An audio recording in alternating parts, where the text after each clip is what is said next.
Excuse me, I will have to ask you, please, I will ask you to leave the floor, please. I would like Mrs. Ghosn to go to her chair, and I will ask you, come. Oh, here's my dad. Yeah, See him. so it's my dad. Yeah.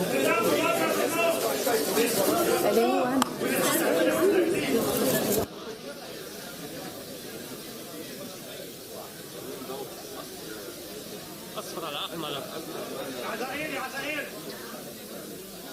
يلا جوزيف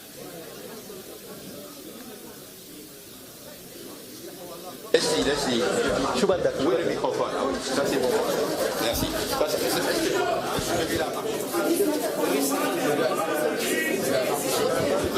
Ça fera pas de...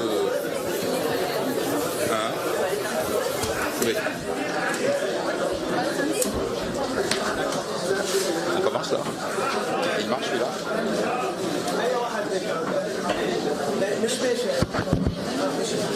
Oui, bien sûr, on va commencer. بس هيدا كيف بدك؟ هذا بيمشي بيشتغل من هون. اوكي ثانك يو. ثانك يو.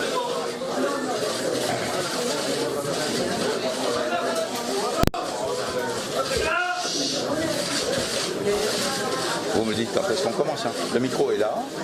On peut commencer là. Quelle heure il est? On va pas commencer avant. Ladies and gentlemen, photographer, as announced previously, we would kindly ask you now to leave the conference room so that we can start this conference. Thank you.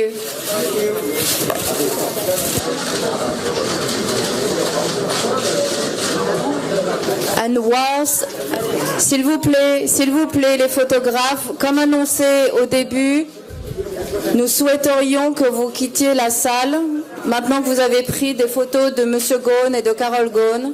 Merci beaucoup pour nous laisser la place pour la conférence.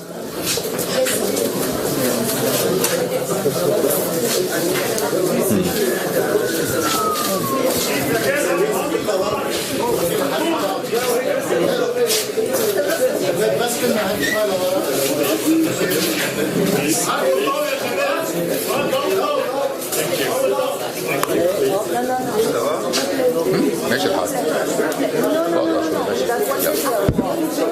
S'il vous plaît. Non.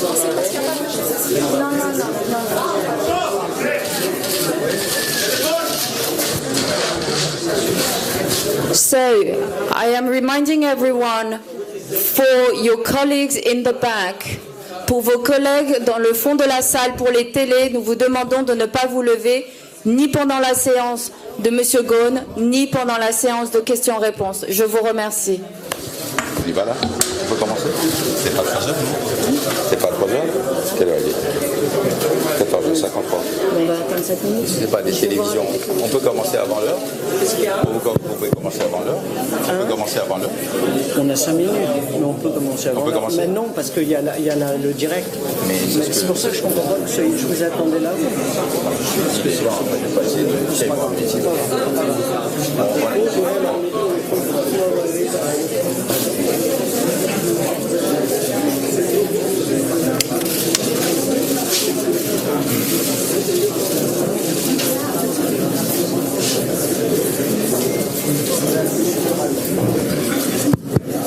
Hein? Vous pouvez y aller?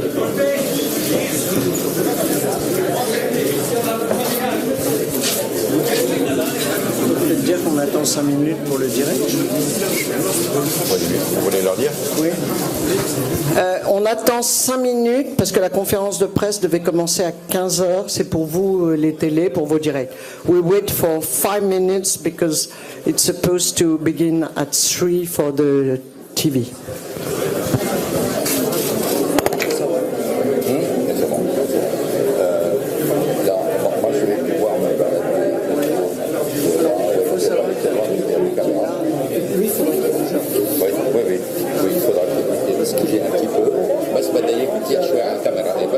انا بديع شويه اذا بعرف لا مش هيك كمان.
كيف صح.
أهلا وسهلا بالجميع اللي لبوا الدعوة الكريمة لحتى يشوفوا صديقهم اللبناني اللي كل لبناني بيفتخر فيه. الأستاذ كارلوس غصن مش اسم عادي، اسم مميز. وهالجمعة هدول اللي جايين هاللبنانيين اللي شايفينهم هون لأنه المؤمنين فيه ومؤمنين بأنه قضيته عادلة، أنه هو رجل صالح. واللي بيعرف تاريخه للأستاذ كارلوس بيستغرب شو اللي عم بتصير. صحيح أنه هو ولد في البرازيل، وأول شركة كان فيها شركة فرنسوية ميشلان، وانتقل من هناك على فرنسا، ومن رجع فات على شركة رينو مساعد مدير عام، بعدين صار مدير عام. بسنة 99 صار في مشكلة كبيرة كتير عند النيسان. النيسان كانت شركة مفلسة، ما معهم مصاري وعليهم 15 مليار دولار. راح هو كمدير كبير بشركة رينو وعمل اتفاق معهم واشتروا 30% من نيسان، ووعد انه خلال 4 سنوات رح يقدر هو يوفي الديون اللي عليها. ولكن الحمد لله قبل ب3 سنين كان وافي الدين اللي على نيسان. ما اكتفى بالنيسان بس، كمان جاب الميتسوبيشي، ومن هون كبرت الدنيا كلها. ما بدي اترك الكلام طبعا، بس هيدي على نجاحاته اللي بيفتخر فيه كل لبناني. وانا بحب اهلكم بهالموقع الجديد للنقابه اللي الله يرحمه ريمون نجار هو تبرع بهذا تأهيل هذا البناء، وشكرا.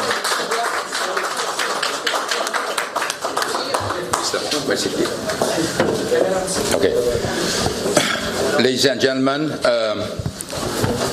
I want to thank you for taking the time to be here, with many of you traveling great distances to join me. Ça, c'est le seul endroit où je vais parler en plusieurs langues. Je voudrais aussi saluer nos amis de la presse française qui nous ont rejoints. وأنا حابب كمان سلم على كل الأصدقاء اللبنانية. أنا اليوم فخور كون لبناني، لأنه إذا في بلد بالعالم وقف معي بهالصعوبات هو لبنان.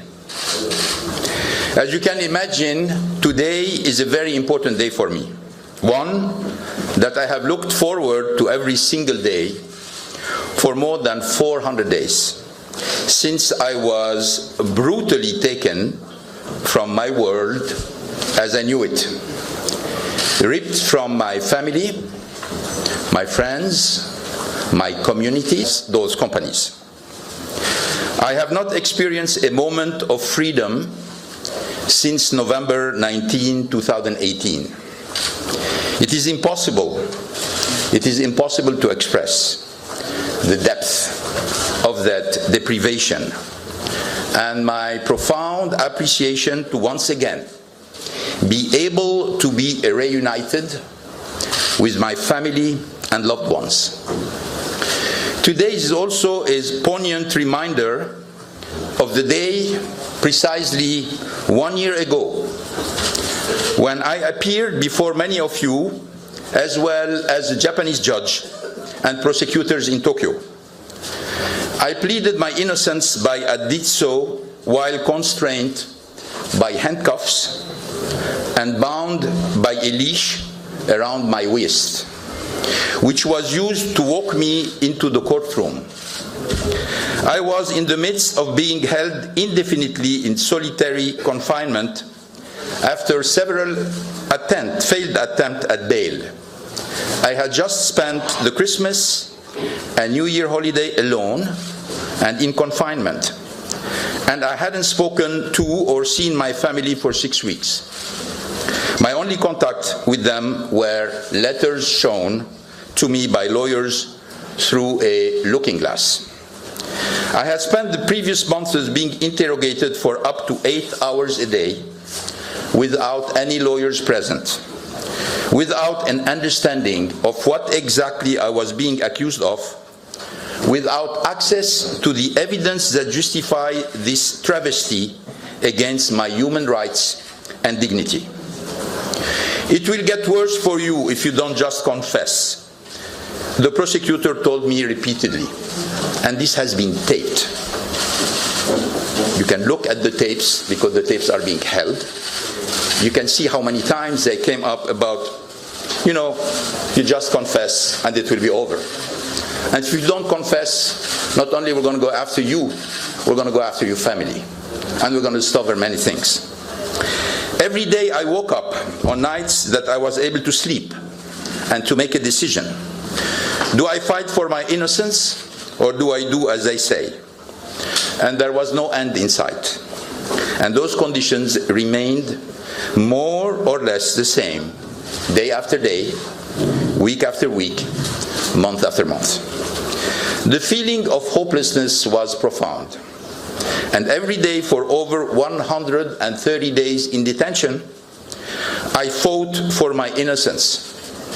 When I was finally granted bail for the first time, and saw the opportunity to share with you all what I intend to share today, I was ruthlessly thrown back in solitary confinement within 24 hours, a confinement that flies in the face of global and United Nations standards of justice. This is why today is such an important occasion for me. I'm not here to talk about how I managed to leave Japan, although I can understand that you are interested in that. I'm here to talk about why I left. For the first time since this nightmare began, I can defend myself, speak freely, and answer your questions. It was very easy to beat on me while I was in prison. It was very, very easy to describe me the way I was described. Unfortunately, not only in Japan. But now I'm going to be able to speak with facts and datas and evidence, and hopefully you will discover the truth, not as it has been travestied by the people who are accusing me, or the people who join this accusation, or the accomplices, not only in Japan but outside Japan. But the reality is very different, and hopefully today you're going to discover it with me. I'm not here to victimize myself. I'm here to shed light on a system that violates the most basic principles of humanity. I'm here to clear my name and to pronounce clearly and emphatically something that was interpreted as a heresy in the Japanese judicial system. These allegations are untrue, and I should have never been arrested in the first place. First, I would like to begin by expressing my profound gratitude to those who supported me during this unspeakable ordeal, in the face of a systematic campaign by a handful of malevolent actors to destroy my reputation and impugn my character. I'm grateful beyond words for the steadfast love and support of my family, my wife, Carol, my 4 children, my 3 sisters, my mother, Rose, Carol's children and family. They all endured unimaginable pain. They learned of my arrest and solitary confinement through the media. They were barred from seeing me or even speaking to me for months. They were targeted by relentless, shameless, baseless media attacks orchestrated by Japanese prosecutors, Nissan executives, and unfortunately many accomplices.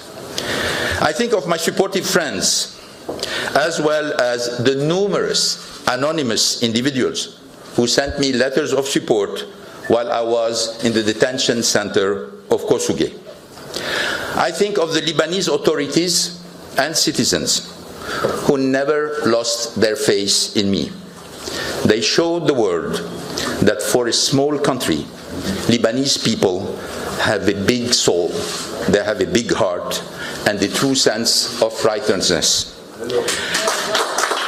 I think of my lawyers around the globe who wage a valiant battle, putting their career on the line and devoting their full energy against a corrupt and hostile system that presumed my guilt from day one and was designed to break my spirit and coerce my confession. I also want to thank the human rights and criminal justice advocates globally, and particularly in Japan, who have fought tirelessly against insuperable odds to improve Japan's anachronistic and inhumane system of hostage justice. It is a system that is indifferent to the truth, indifferent to fairness and process, indifferent to fundamental civil liberties and accepted norms of justice. I also want to take a moment to mention Greg Kelly, an honorable man, husband and father, who was brutally torn from his word and his family on that November day, summoned to Tokyo under false pretenses by Harinada when he needed to stay home for an important surgery. Greg remains a victim of the Japanese hostage justice system with no trial date in sight 14 months after his arrest. While my plight has captured the headlines, we and you cannot forget Greg's ordeal and the pain he and family endure each day at the hands of the Japanese system.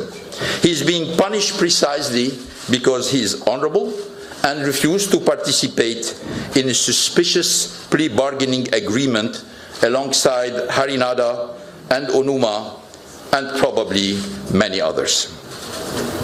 Thanks to the systematic leaking of false information and distorted information, and the intentional withholding of exculpatory information by the prosecutor and by Nissan, I was presumed guilty before the eyes of the world and subject to a system whose only objective is to coerce confessions, secure guilty pleas without regard to the truth. I have come to learn that my unimaginable ordeal over the past 14 months is the result of a handful of unscrupulous, vindictive individuals at Nissan, at the Latham & Watkins law firm, with the support of the Tokyo Prosecutor Office. It is important for me to emphasize that I'm not above the law, and I welcome the opportunity for the truth to come out and to have my name vindicated and my reputation restored. I did not escape justice. I fled injustice and persecution, political persecution. Having endured more than 400 days of inhumane treatment in a system designed to break me and unwilling to provide me even minimal justice, I was left with no other choice but to protect myself and my family. It was a difficult decision and a risk one only takes if resigned to the impossibility of a fair trial, with the strings being pulled and manipulated by those dead set on securing a confession or a conviction whose only goal is to save face. The facts, the truth, justice are irrelevant to these individuals. This was the most difficult decision of my life, but let us not forget that I was facing a system where the conviction rate is 99.4%. And I will bet you that this number is much higher for the foreigners. The legitimacy of a justice system should not rest on its conviction rate, but instead on the confidence that it searches for and honors truth and dispenses fair and just outcomes. It is the prosecutors, aided and abetted by petty, vindictive and lawless individuals in government at Nissan and the Latham law firm, who have destroyed and are destroying Japan's reputation on the global stage. It is them who are fueling an archaic, manipulative, arbitrary side to an otherwise modern country. It is them who should be held accountable. The charges against me are baseless. Why do you think the prosecutors have leaked false information to the press against the Japanese law? Why have they intentionally concealed exculpatory evidence that support my innocence? We're going to see it. Why have they continually delayed the still undetermined, 13 months after, the still undetermined trial date, and extended relentlessly the investigation timeline? Why have they rearrested me and seized all my legal defense documents? Why were they so intent on preventing me from talking and holding a press conference where I would set forth the facts and my side of the story? Why have they spent 14 months trying to break my spirit, banning me from all contact with my wife, and surveying my every move? Let me, before going to your question, and I know you have many, try to give you some answer. And I'm going to follow particularly 5 topics. The first topic is why all of this happened. At the beginning, why all of this happened. The second is how did it happen. I'm going to tell you a little bit of what I've been through for 14 months. Third is we're going to come back to the 4 charges that the prosecutor have put on me. And I'm going to explain to you the charges. We're going to also talk about all the charges that have been at the base of what I call the smear campaign, that the prosecutor didn't dare even put them in the accusation, but they are flying through the media with many fantasist interpretation, and unfortunately with some official position which are absolutely not rigorous on them. And finally, I'm going to do some words about the lines Renault and Nissan. Where are they today, 1 year later? What is the situation of these 3 entities 1 year later? And then I will let you answer all your questions. So let me start with the first item, which is why. Okay? If we say, okay, this is a plot, and this is something which has been organized, why? What are the reasons for this? Well, we have two reasons.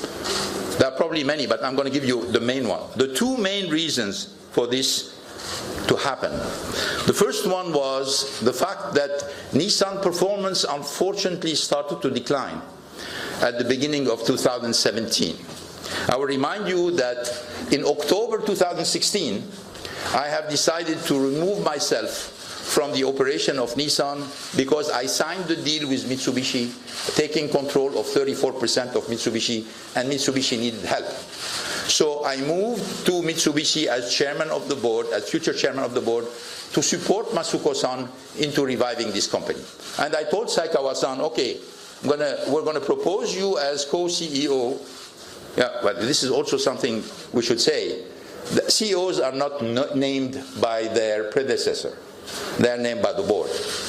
They are proposed by the predecessor, but it is the board decision. So when people say, oh, Monsieur Bolloré was named by Mr. Ghosn, wrong.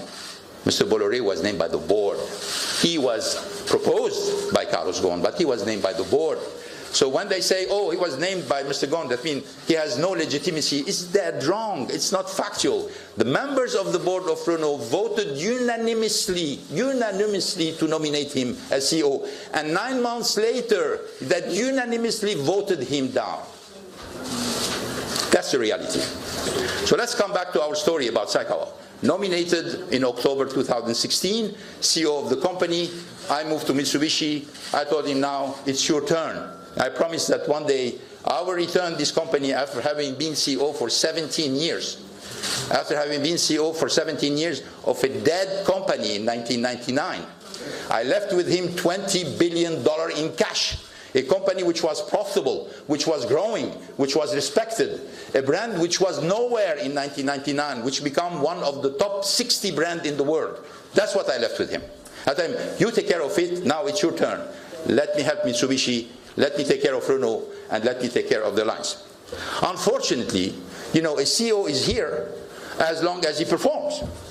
I didn't stay 17 years head of Nissan because I was Carlos Ghosn. I was there only because I was performing. I was delivering growth, I was delivering profit, I was delivering cash flow, I was delivering dividends. That's our reason to be. Unfortunately, we started in 17 to see a decline in the performance of the company. Obviously, many tough discussions. In 2018, another decline, many tough discussions. But at the same time, he was the CEO and he was responsible for it. So he has to find the solution with his own team. So there was some nervousness in the ranks of the top management, and particular ranks in the top management, that at a certain point in time, patience will run out and change will come. That's number one. Number two, well, we have to come back to the history of the lines. There was a famous Florange law in France that has been voted, giving double voting rights for the shareholders who have more than 2 years. We, as board of Renault, opposed this rule. And we have the right, because the law allowed us, if there is more than 2/3 of the shareholders voting to pass over this rule, it was possible. We didn't prevail because, as you know, the French state increased its stake into the company, blocked the majority of 2/3. We have most of the shareholders with us, but we were not able to reach the 2/3 of the shares. This left a big bitterness with our friends in Japan. Not only with the management of Nissan, but also with the governments of Japan.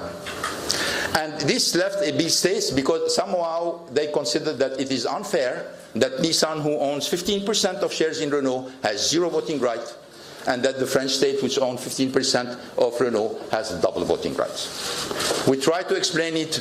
We were not successful, unfortunately. And this is where the problem started. Because there started to be some kind of defiance from our Japanese colleagues, not only about the lines, but also about me, particularly when I've been asked before renewing my mandate, which, by the way, I didn't ask for. I was ready to retire before June 2018. I was asked that I was probably the best person to continue for the next step of the lines. And unfortunately, I accepted this offer.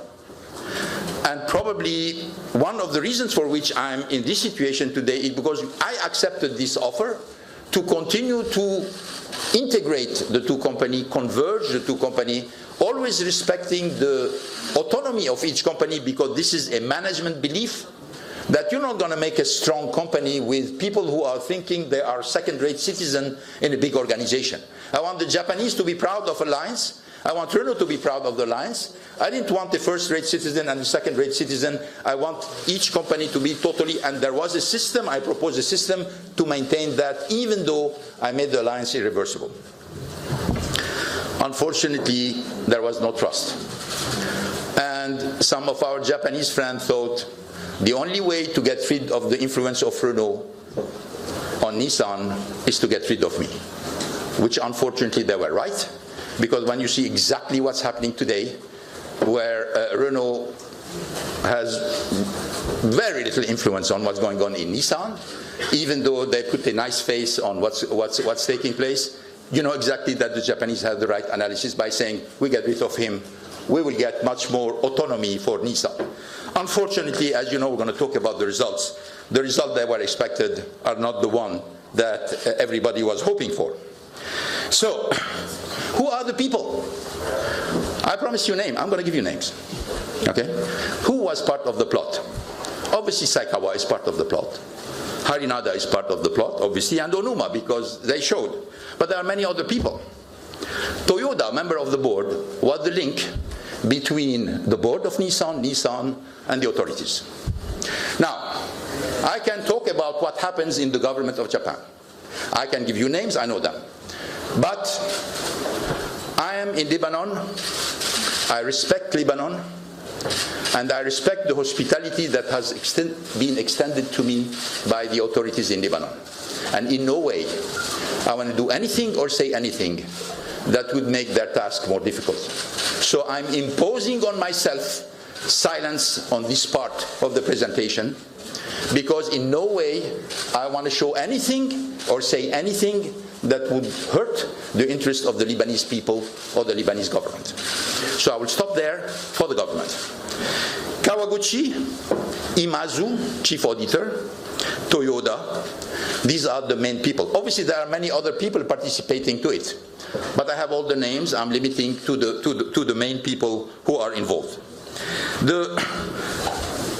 The prosecutor, I will mention some of the names. You're going to have the people who have been from all the sides of the fences, like the lawyer company LW that we were using in the past and continue to help Nissan, even though attacking some of the advice that they have given us when we were in charge, and now they are supporting the new team. So the story is very long, but I'm going to limit myself. How? Decline of the performance of Nissan, suspicion about the next step of the irreversibility of the lines. These are the two reasons for which this happened. How? I was arrested on November 19, 2018. I didn't suspect anything. And I didn't suspect anything because I was not anymore the CEO of the company, I was chairman. And now I delegate. Some people ask me, oh my God, Tapin, you didn't look at this, you didn't mention this, you didn't suspect this. And it happened that it was a colleague, one of your colleagues from the US, and I say, you know, what happened in Pearl Harbor? Did you see Pearl Harbor happening? Did you see Pearl Harbor happening? Did you notice what happened in Pearl Harbor? You know, so you're telling me, you're asking me how did I notice, and I was not even in my country, that something like this was being cooked against me, and you're telling me how I didn't notice it. And I didn't notice it because it is true that when it's planned and it's confidential and it's secret, well, it happens, and you'll be surprised, and I was surprised. There was a stage arrest. I've been told, I didn't know, that the word was led to know that I was arrested in the airplane. Bullshit. I was arrested in the airport. I came down from the airplane, I was taken in a car, I arrived to the passport, they told me there is a problem with my visa, they took me in a small room, and this is where I found Seki, prosecutor, telling me, I'm from the prosecutor office, I need to talk to you, and since then say, you cannot use anymore your phone, and I know I was arrested, I understand what's going on. And because I was surprised, I told him, okay, can I at least give a phone call to Nissan to send a lawyer? Well, obviously I didn't know that Nissan was behind it, and it was all staged way before between the prosecutor and the company. This is the way it happened. And from there they took me to Kosuge detention center. It took 5 hours between my arrest and me finding myself into a tiny cell in Kosuge. The collusion between Nissan and the prosecutor is everywhere.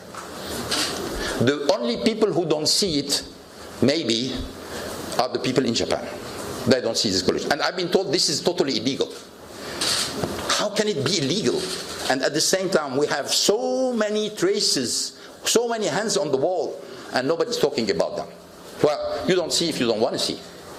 But the collusion between Nissan and the prosecutor is coming through witnesses who were in the headquarters of Nissan, who told me exactly what happened before I was arrested, all the preparation, all the visits, a lot of the meeting that took place between the prosecutors and Nissan, at least without counting officials. And I'm not going to talk about the official, as I said.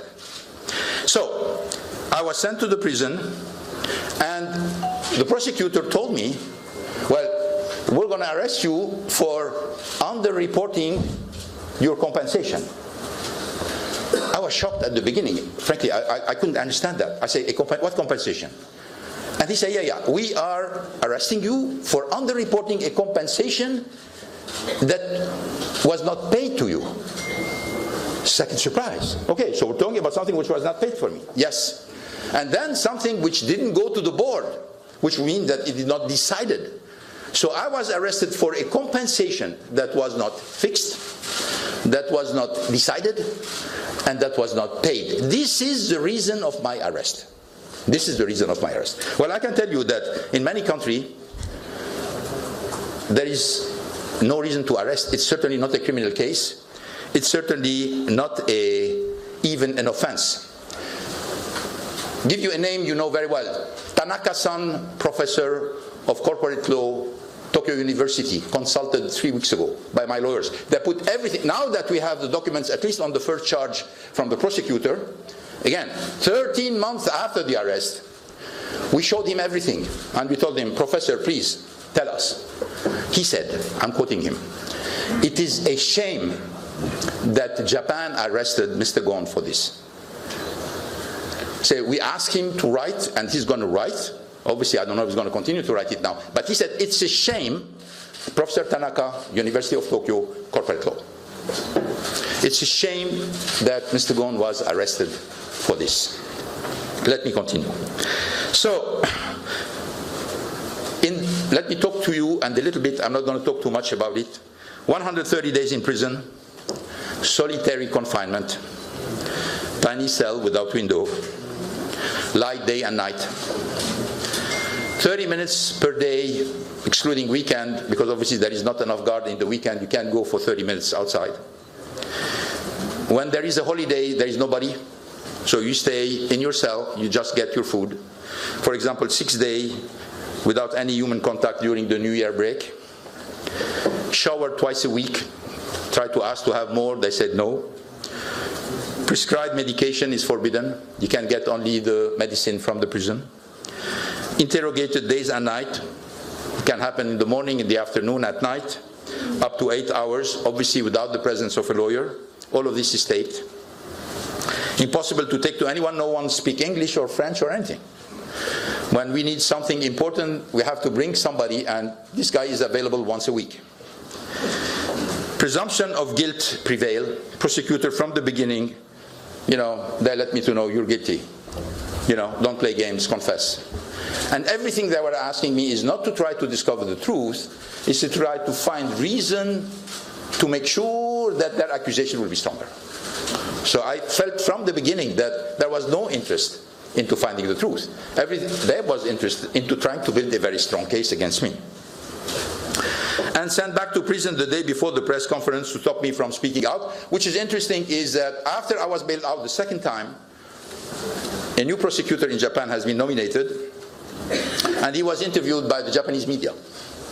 And Japanese media said, Mr. Prosecutor, why do you forbid Mr. Ghosn to talk to the press? He said, oh, no, we don't. We don't. He can't talk to the press. But we also can bring new charges. Which was a very simple message that, okay, yes, sure, he can talk to the press. But watch, and we can bring new charges. And they're very good at bringing charges, because as you know, yesterday, what a coincidence. Yesterday, obviously they can't put me back in prison, but they put a warrant arrest for my wife. Yesterday. On what? On declaration she made 9 months ago in front of the judge and with the prosecutor. And what is the reason? They said, oh, we suspect she said something which was wrong. 9 months later? You discovered this 9 months later? 1 day before this press conference? What a coincidence. What a coincidence. This is exactly the way it works. You talk, you go back to Kosuge. 9 months separated from my wife without any motive. Carol has a lot of courage. After I've been arrested, she left the country. Prosecutor asked her, why are you leaving the country? Well, obviously, they took her passport, they were very threatening, they left her without a telephone, they got her computer, she was left alone in Tokyo without anything. She left because she was afraid. But then when they started to say, oh, she has something to hide, she came back. 4 days later, she flew back. They interrogated her in front of the court with the judge and the prosecutor. And then she left. And now they're issuing a warrant for false testimony 9 months later. Let me give you another example. The judge in charge of the bail condition, Hajime Shimada, we asked him 7 times to remove the ban over a period of 9 months. 7 times. And every time he took the time to think, nothing changed, huh? And then he came back by saying no. And why no? Because tampering of evidence. Tampering of evidence for Carol. But I was able to receive my sisters. I was able to receive my kids. I was able to receive my cousins, my friends. So if I was intending to tamper evidence, I could tamper evidence with anybody. Why Carol? Because they knew that by not allowing me to have a normal life, they were breaking me. And which is interesting is when we tell Shimada-san, you know, maybe they can meet from time to time under your control. And the question was very interesting. It was saying, why do they want to meet? And we said, okay, how about a Zoom, a conference? He said, what do they want to talk about? I felt like I was not a human anymore. I was something between a human, an animal, or an object. But I mean, there is no feeling that a man and a woman who are married want to talk together, and I have to explain why I have to talk to my wife? They didn't care. And the answer, as you know, was no. And I had the right for 2 hours in 9 months, with a lawyer present in the room, and the poor guy was embarrassed. He just tell me, please excuse me, I have to be here, and I have to report about what did you say to your wife. That's what you're talking about. The second one that I would like to mention also, I had many pre-trial sessions. In the pre-trial session, you have the prosecutor, you have the defense, and you have the judge. 3 judges. Well, I was naive. I thought that the judge was the boss. Well, I was wrong. The boss was the prosecutor. The judge, Kenji Shimotsu, very nice guy, very polite, but the prosecutor did whatever they want. When they were late, they say, we're sorry, we're late, we're busy. When they ask, why don't you bring this document this date? They say, we're going to think about it. Then the date comes, they say, we're late, we're not giving it. And why all of this? Try as much as possible to delay the trial. And when I left Japan, I still did not have a date for the first charge. Didn't have a date for the first charge. Then they came with the idea about saying, oh, we cannot put all the trials at the same time. You have to finish the first charge before we start the second one. So When I asked my lawyers about how much time all of this is going to take, saying, we're afraid you're going to be maybe 5 years in Japan before I get a judge. It's difficult to come to conclusion, you're going to die in Japan or you're going to have to get out. This was not about justice. This was, as I felt, I was the hostage of a country that I have served for 17 years. I dedicated my professional life. I was proud of it. I revived a company that nobody else before me was able to do. For 10 years, they were in the dirt. I brought them. For 17 years, I was considered as a role model in Japan. More than 20 books of management were written about me.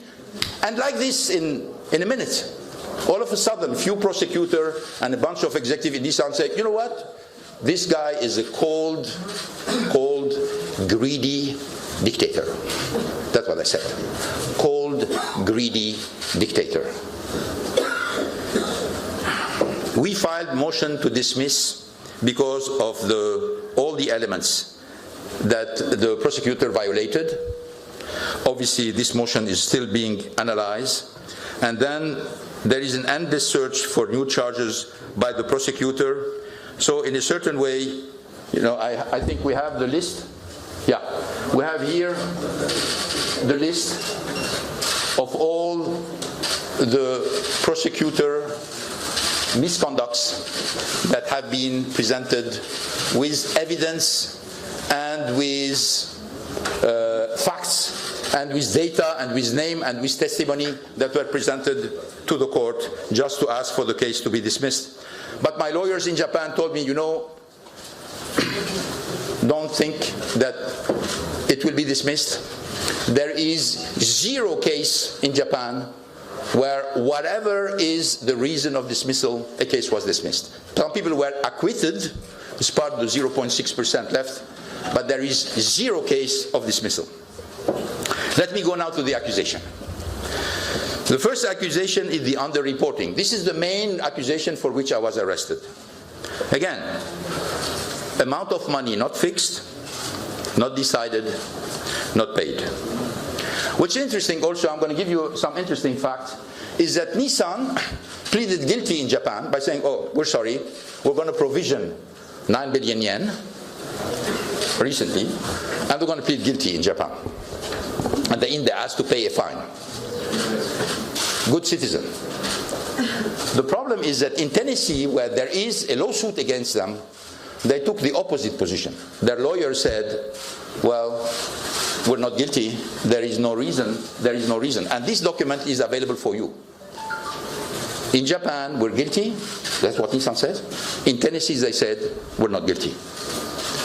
So, this document is available, we are sublined. The key